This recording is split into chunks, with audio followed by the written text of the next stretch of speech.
నమస్తే friends, welcome back to Ratna life style. ముందుగా ఈరోజు పచ్చిరొయ్యల ఆవకాయ ఎలా ప్రిపేర్ చేసుకోవాలో దానికి కావాల్సిన పదార్థాలు ఏంటో చూద్దాం. ఏమేమి కావాలో చూద్దాం. దానికి ఇలా ప్రిపేర్ చేసుకుంటే ఆవకాయ చాలా బాగుంటుంది ఫ్రెండ్స్. ఇదిగో నేనైతే 4 కేజీల పచ్చిరొయ్యలు తీసుకున్నాను. చెత్త అంతా క్లీన్ చేసేసి అయితే 2 కేజీల దాకా వచ్చాయి. శుభ్రంగా క్లీన్ చేసేసుకుని పసుపు ఉప్పు వేసుకుని నిమ్మరసం శుభ్రంగా ఒక 4-5 సార్లు శుభ్రంగా కడిగేసి మళ్ళీ ఒక స్పూన్ పసుపు వేసి స్టవ్ మీద పెట్టుకుని ఆవిలించుకోవాలి.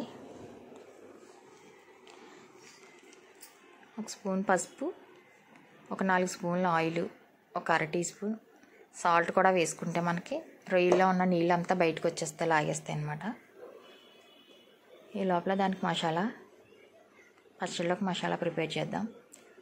ఒక 5-6 లవంగాలు, 4 యాలక్కాయలు, ఒక 2 స్పూన్లు ధనియాలు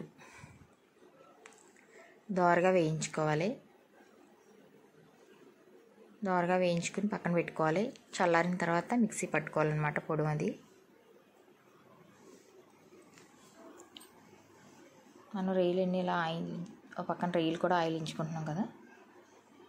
మనకి ఇలా నీరు ముందు లాగించేసుకుంటే మొత్తం నీరు లాగేసే రొయ్యల్లో శుభ్రంగా స్టవ్ మీద బాణీ పెట్టుకుని ఆయిల్ వేసుకున్నాం మనం.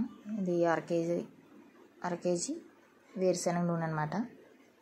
పప్పు నూనె కూడా వేసుకోవచ్చు. నేనైతే వేరుశనగ నూనె పచ్చళ్ళకి వాడతాను.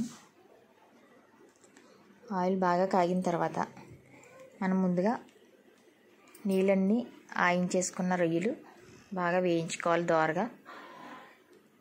దోరగా వేయించుకుని మంటని మటుకు మీడియం ఫ్లేమ్లో పెట్టుకుని వేయించుకోవాలి. మనకి వేరుశనగ నూనె బాగుంటే ఇలా పొంగుతుంది అనమాట. మనకి మిల్లు దగ్గర ఆడి నూనె తెచ్చుకున్నాం మనం, అందుకే ఫ్రెష్గా ఉంది, ఇలాగా పొంగుతుంది. మంటని మీడియం ఫ్లేమ్లో పెట్టుకుని దోరగా వేయించుకోవాలి. రొయ్యలన్నీ వేయించేసుకుని పక్కన పెట్టుకోవాలి.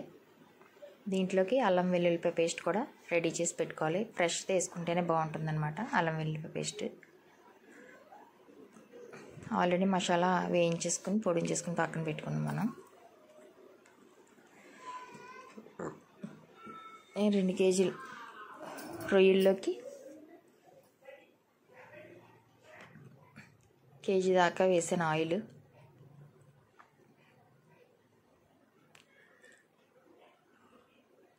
ఇలాగ అన్నీ దోరగా వేగిపోయిన తర్వాత మనం పక్కకు తీసేసుకోవడమే. నాకైతే 2 వాయిలు వచ్చాయి మొత్తం రొయ్యలన్నీ. వేయించేసుకుని అన్నీ తీసేసి పక్కకు పెట్టేసుకుని రొయ్యలన్నీ అప్పుడు మనం వేయించుకున్న నూనెలోనే అల్లం వెల్లుల్లిపాయ పేస్ట్ వేసుకుని వేయించేసుకోవాలి. ఫ్రెష్గా చేసుకున్నది అయితేనే బాగుంటుంది అల్లం వెల్లుల్లిపాయ పేస్టు. ఒక 2 స్పూన్లు వేసుకుని మన రొయ్యలు క్వాలిటీని బట్టి అనమాట. ఒక 2 కేజీల రొయ్యలకి నేను 2 స్పూన్లు వేసాను అల్లం వెల్లుల్లిపాయ పేస్టు. మనం ముందుగా వేయించి పక్కన పెట్టుకున్న మసాలా పొడి ప్రిపేర్ చేసుకున్న వేయించుకున్న రొయ్యలు, అల్లం వెల్లుల్లిపాయ పేస్ట్ పచ్చివాసన పోయేదాకా వేయించుకుని బాగా పచ్చివాసన అంతా పోయేదాకా వేయించుకుని అప్పుడు మనం దాంట్లో ఏమేమి చేయాలో చూద్దాం.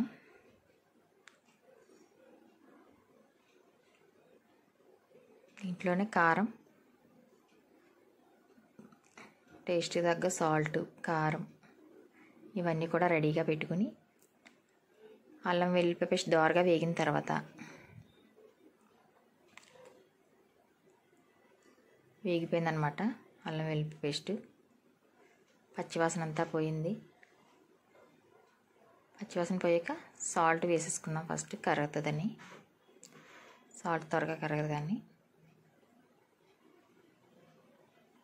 అది ఒకసారి కలిపేసుకుని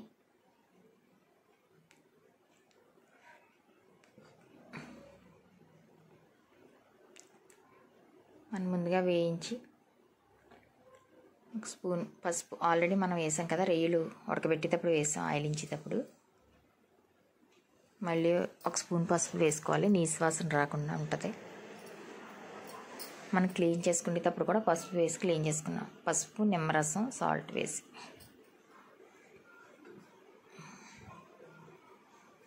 టేస్ట్ తగ్గ సాల్ట్ వేసాం. కారం కూడా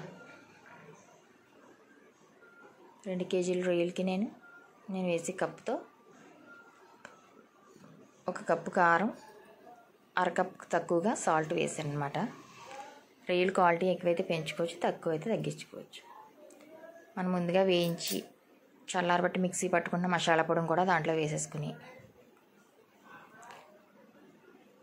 మనం వేయించి పక్కన పెట్టుకున్న రొయ్యలు కూడా దాంట్లో వేసేసుకోవాలి.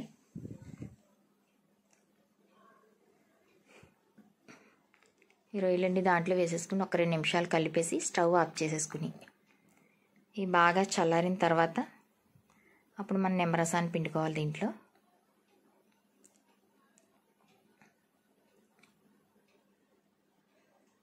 నేనైతే 5 కాయలు నిమ్మరసం వేసాను.